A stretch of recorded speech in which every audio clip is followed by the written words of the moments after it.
Greetings and welcome back to our channel, Film Express, Racing Pigeons. And we are here in Lafayette?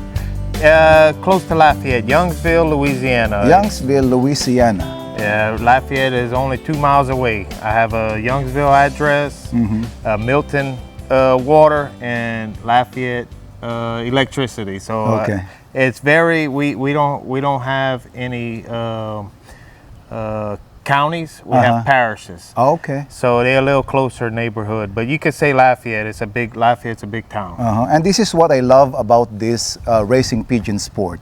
Imagine I'm from San Antonio, and Jeremy is from Youngstown, Louisiana, and we are doing a loft visit. And you know, racing pigeon, this type of hobby connects us, you know, building a network, making friends, and this is what we do. How are you doing today, sir? Oh, pretty good. Pretty good. Sweating. It's hot and humid down here. It ain't raining today, but very blessed and glad you're here. Well, I can tell you it's really hot here compared to San Antonio. It's humid. It's more humid, I should say, because in San Antonio I was not sweating like what I sweat here earlier. And well, good thing, you know, we managed to visit here and he let us visit his loft. So can you tell us about, like, you know, how did you start with this type of hobby? I started having birds of my own in 2006. My grandfather raced before, and then I moved on to some property, and he was kind of behind the property. And I just thought it was a fascinating, you know, great conversational piece. Okay. So I acquired some birds from him. And so I did tower business where I traveled along the United States, and it was always a great conversational piece, gathering the birds, taking them down the road, releasing them, and having them go back. Having guests come over, releasing the birds, watching them fly, and you know, just calling them in. And you are a club member, right? Yes, sir. What club is you are? I'm with the Lafayette Racing Pigeon Club, and we are combined with the Deep South Cajun Combine, which is associated with Cajun land. Okay. And yes, you've been doing this since 2006. I've had pigeons since 2006, and I think I've started racing in 2016. So you've been a club within the club, right? Yes, sir. Are you also into one loft race? I've did one loft races. I haven't flown any this year. I will be at the Texas Center convention at King Crater, the winter meet. Okay. But the past few years I have joined one loft races. Okay. So out of many hobby that you could be, you know, you could get involved into, what makes the racing pigeon special for you? The way they come home, their ability to come home. You just never know. I watch a lot of the solar weather, you know, with the solar flares, with the Earth's magnetic field. You know, that's a big thing to watch. But their ability to come home. I mean, to have a 600 bird, a day bird, 600 mile day bird come home, 500 mile winters. Most of my birds are made to fly. Their best ability is from 300 to 450. So what is the most memorable kind of experience that you have or had in this type of sport ever since you started it 2006 or something? Oh, there's great memories. Meeting new people. Meet new people. I like to win boat races. We usually fly. We have a lot of fanciers in our club. It's a lot of birds, and we have a big gooseneck trailer where we do a A and a B race due to the birds. So it's winning boat races that weekend, and I always enjoy, you know, the last race, 350 miles, 300 miles, and winning one loft races. That's nice. You know, I really don't like the big races due to the fact it's a gamble, it's a luck with the health issues. You are more on club racing and backyard flying. Yes, sir. Yeah, because that way I can train my birds.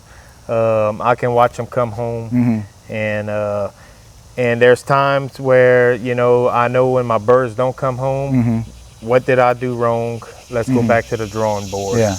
You know, it's And on first me. off, that is the main purpose of having pigeons. You know, the enjoyment of flying birds in your own backyard, right? With your kids, with your family, seeing them fly and come back home. Yes, sir. Something like that. And do you have any particular strain that you are holding in your loft? Yeah, I guess it would have to be a granny strain. They come from Granny is that's the name of the bird. She's a bird out of Texas, and she's Jansen. She's the owner is Michael Wallet in Opelousas. He's about 40 minutes away. Okay. 30 miles. It's exactly 30 miles fly away. And he's my biggest mentor. He helps me out with a lot of bird he raises. But Granny is in a lot of these birds. Okay. You managed to maintain the strain. Yes, sir. But there's many strains in here. I mean, he has probably 20 breeding pairs. Okay. And there's anything from Jansen, Malucci, Rocket Man, Mona Lisa. When it comes with breeding, you mentioned about, you know, lots of strains. Are you particular with pairing them winner to winner or strain to strain, or how do you do it? How the things that you consider? Okay, so over here, over the past few years, I've kept winners. They had to complete the season, and they did great. I look at the Ewing rating, and anything under 10, I find is pretty good. They have birds in here that are 3, 6, 7, 8 in unit rating. They won a couple races, but they were very consistent. And I don't know, you know, so they always say keep your breeders, you know, keep your winners, which is always a good conversational piece, you know, because you can talk about the bird, but I don't believe yet. And next year I'm gonna be moving pairs around, but pairing with breeder winner to winner, it may not produce a winner. It's like having kids. You can have 10 kids. How many kids are going to be real athletic? Maybe 2, 3.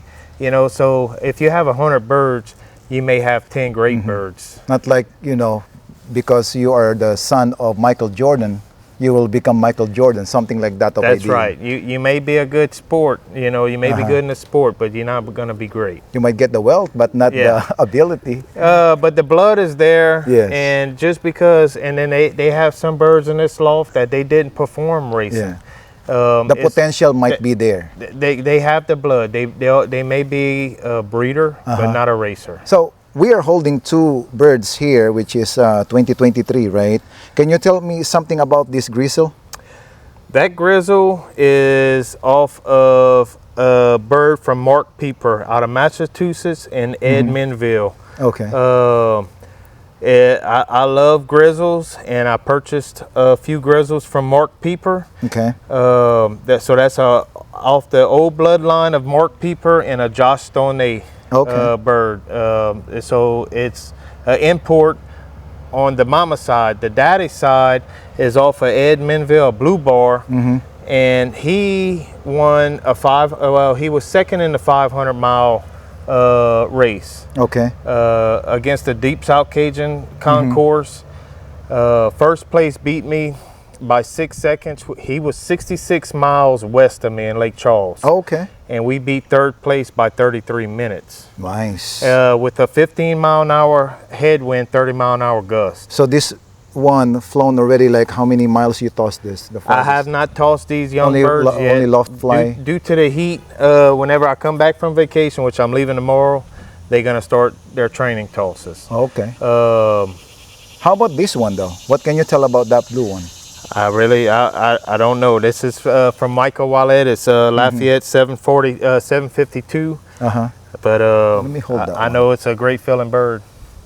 Yeah, this one is kind of... My wife. This one is kind of bigger. Yep. Kind of. This is apple body. I can tell this one. Good feeling birds. Good feeling bird. They molting.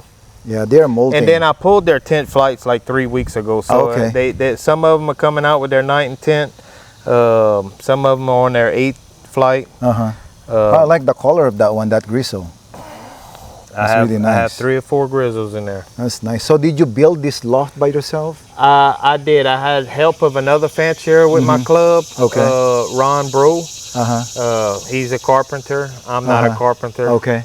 And he came over and helped me build this one. I had all I had was a 8x4 little loft before this, which I believed in flying 12 birds out of it. That's what my grandfather told me. If the bird has a perch, that's its spot. It's going to claim its spot. But then as they mature, they needed to breed. Yes. And then that was a problem. You know, I didn't have the breeding room for them. So they got overwhelmed, you know. So how do you medicate your bird? Do you vaccinate them? All I do is PMV. I tried doing salmonella one year, but I have stuff in their water every time, pretty much. PNB is more effective for you. Yes, sir. Yeah. Yeah. And how about the water? Do you put like, you know, supplements and everything like that? I do put supplements in their water. There's always something in their water. And then in their feed, I may mix some stuff in their feed. Yeah. So there are more club members and new fanciers who are watching with us or watching in this channel. The question is, how do you train your birds for club racing? For example, like this, they were born here. So what is your technique, your personal way of breaking them? All right. I've always started in August. I usually pulled their flights 2 weeks before June. I used to cut them. They say you don't have to cut them because it absolutely does nothing. So I would pull their 8th, 9th, and 10th, shut them down for a few weeks until they get 3/4 back. This year I've been kind of busy, so I just pulled their 10ths. If they have their 10th flight, they can win a race. Okay. Whenever they flock up pretty good and they flying, which these birds, they fly for an hour or two in the mornings. Whenever they fly, I take them 5 miles to the northwest. This is directly north, which we fly. We travel down 49 all the way up from Little Rock, Arkansas. You know, that's our flight, directly north. So for example, I did a loft fly for a couple of weeks already, right? What is the next, how many miles you would toss them? I wouldn't even, so my first flight is 5 miles. 5 miles right away? Yes, sir. And it may take them an hour, it may take them 4 hours, but they ought to know. After 6 months, they ought to know where they at. The next step, I take them 10 miles to the west, 10 miles to the east, 10 miles to the north, and then 10 miles to the south. I heard this kind of thing. It was like, when you toss your bird 60 miles, you can jump to 100 miles. I would work my bird up there. That way it gains confidence. Okay. So once I go 10 miles, I mean, I start out with 75 birds. This year, my breeding wasn't all that great. The weather wasn't good. 43 birds is what I'm starting with. But I'm gonna jump them up. I'm gonna do 5 miles, just a short toss. Let them come back. That way they know to come back. Then I'm gonna go 10 miles, and then I'll go 10 miles to the north again. Maybe 10 miles, you know, see how they do. If they come back good, I'll jump them 20, then 30. Okay. I'm gonna double it every time. Okay. Once they go about 50 miles, they can go 100 miles. Okay. But I wouldn't release them at 100 miles. Okay. You know, until you gain their confidence. Okay. And then the race is like 350 miles, right? So our first race for young birds is 150 miles. Okay. And then we do 150 miles is Jonesboro, Louisiana. 200 miles is El Dorado. 300 miles is Little Rock. And then, so we fly a 150, a 200, 250, 300. And then we do another series, 150, 200. And then we may do a 250, then a 350. Okay. So we push our birds 350 miles for young birds. And old birds, we start off with 200. We'll fly up to a 500 mile. We'll do another series, and then we'll go up to 600 miles. That's nice. So with this hobby, you know, pigeon racing, backyard flying or one loft race, it is really relaxing, right? Like, you know, from the day, long day that we work, and then we'll be home and then we'll see the birds, and it's so relaxing, right? Yes. So that's why I thought about this project, raising pigeons for military veterans, because we all know, you know, the depression, the anxiety and everything like that. If there will be a veteran out here in your area that would like to get involved in this type of hobby, are you willing to mentor them, you know, or maybe give a bird so that they can start, something like that? Oh, absolutely. As you know, just being here in Louisiana, we give the shirt off our backs. You know, I mean, we Cajuns, we try to promote this sport ourselves. I've started guys last year with birds and got them into the sport, and they kick butt. Being their first year, won club races, seconds from winning the combines with birds from me, and then mostly birds from Edmondville. But they got guys, you know, about 11 miles down the road, 20 minutes away, that's come and get birds from me, just to get them into the sport. Correct. You know, to have a conversational piece, and hopefully they want to compete. You know, in Texas, there are some flyers or fanciers that if you join their club, they're gonna gift you like at least 6 birds to start. And that's the way I think our club is. The majority of them, if they have a new member, I think everybody should put 2 or 3 birds from their loft to give to them. The hardest part, you know, is with the way the price of living is building a loft and buying a clock and a pad. Correct. You know, that's your business expenses. The birds, I tell people, don't buy birds. Yes. You know, I mean, you can spend $2,000 on a bird, you don't know what it is. Yes. You know, or it may not do anything. You know. Correct. You don't know what you got. That's true. Well, so you're gonna tour us and explain us about your loft, right? Yeah, it's not much, so it ain't gonna take long. But at least, you know, we're here, and we are so thankful for letting us be here in your loft. Yes, sir. And then we're gonna release some birds also, right? Yeah, we can release these, and then I don't know if you want to tour those first or while they're we're gonna tour, and then we can release this, right? Or we can put them they're back. gonna come out. We'll open it up and let them fly. Okay, we're gonna release them now. There you go. So can you show us a little bit about your loft? Yes, sir. Jeremy? It ain't nothing much, but it does the trick. So what is the size of this loft, by the way? It's a 12 by 12. I would like to build another loft just for my young birds, and then after old bird season, or fly my old birds, do widowhood, hens and cocks. Okay. So how I built it is, on my left side I keep all my old birds. How many birds do you have here, by the way? I think there's 22 on this side. Okay. I have 4 birds in the middle, a pair with 2 babies, and then I have 43 young birds on the right side. Okay. Normally I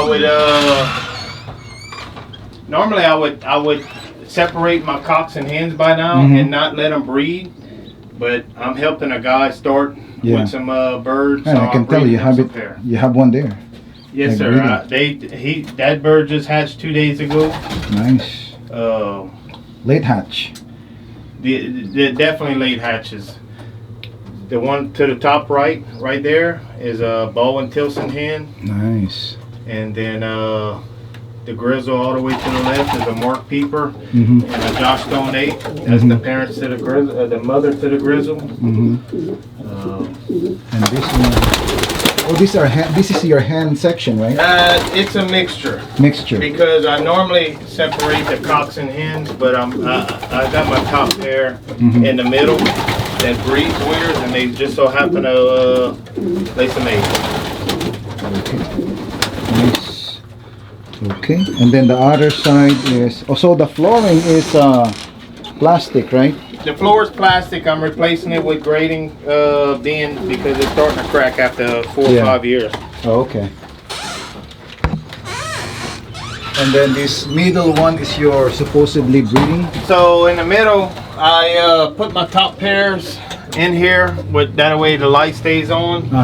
and then I have I can close these and force them to mate.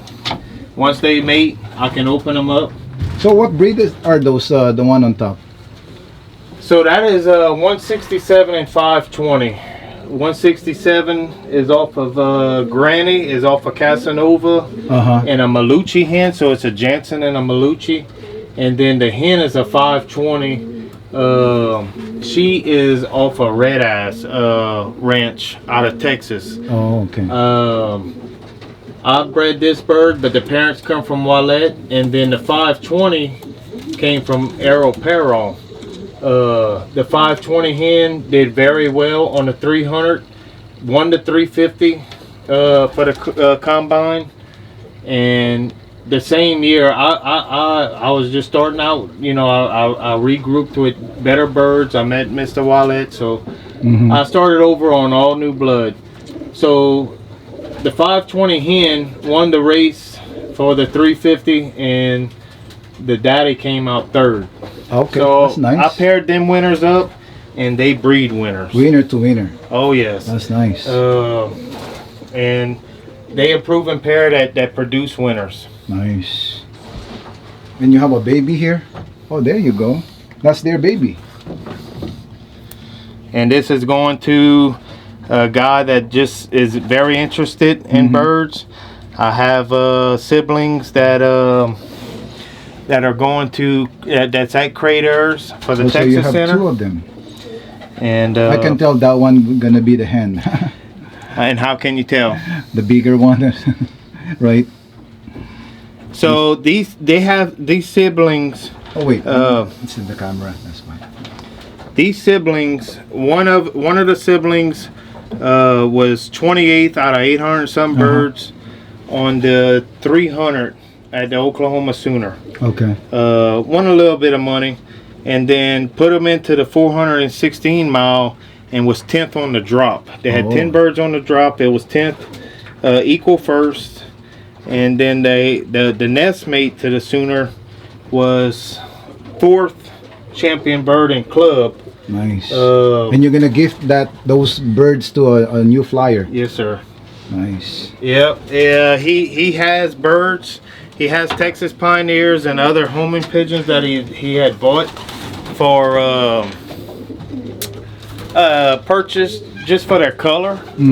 And he had called me and he says, "Man, I'm interested in some birds." And I said, "Don't buy no birds because you're gonna waste your money." A lot of people say they got racing homers and stuff like that, and he was like, "Well, I'm worried if I bring my birds to my deer camp and release them, I'm gonna lose them." I said, "You probably will."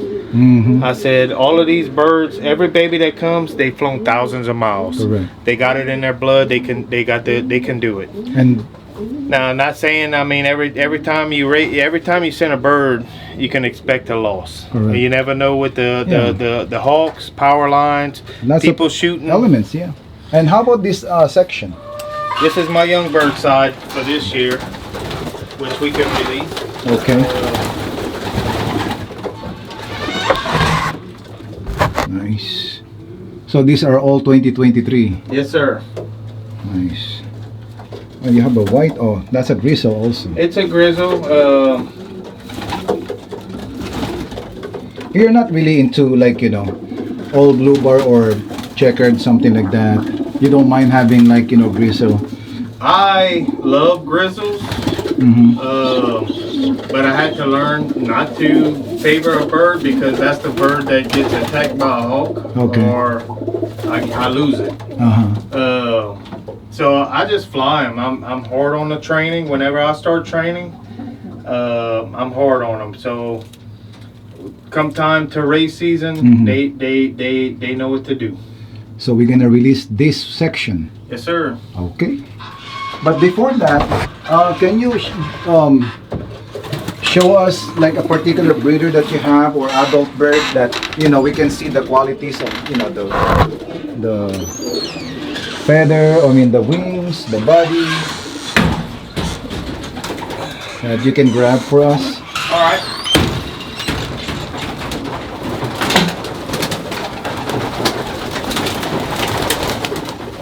Let me find 416. Okay, so what can you tell us about that particular bird that you are holding? A great filling bird. It's a hen. She was very consistent in young bird season of, she's a Lafayette 416 2020. I retired her as a young bird. She produced very well. She's got a strong back. Just a very nice bird. So what is the strain of that one again? Malucci. Malucci. Yes, sir. I call her Dirty Matilda. Dirty Matilda. Yeah. Is she broken here? Oh, yes, sir. Nice, nice. So we're gonna fly the young birds, let them loft fly while we are here.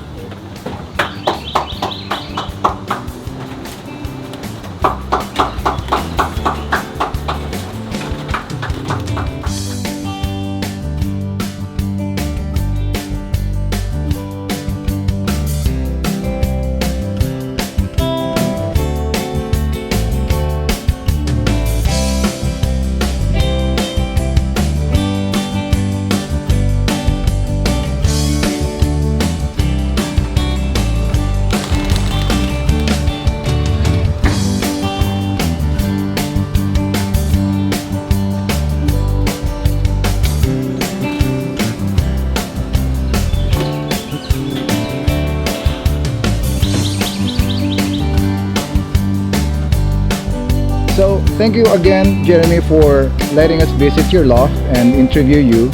And what is your advice for our new flyers out there?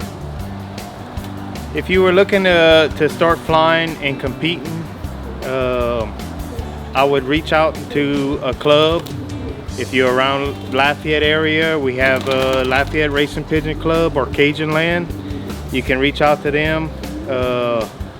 You can Google search it, find a flyer that's been flying, look at his race stats, get birds from them. Don't buy any birds off of online. If you buy birds from off of online, you're buying born pigeons that's not gonna fly. You just throwing your money for color. Okay. And reach out to local flyers and for support. It's let them be your mentors. Listen to them. It's an interesting sport. Well, thank you so much again, and happy flying, man. Yes, sir.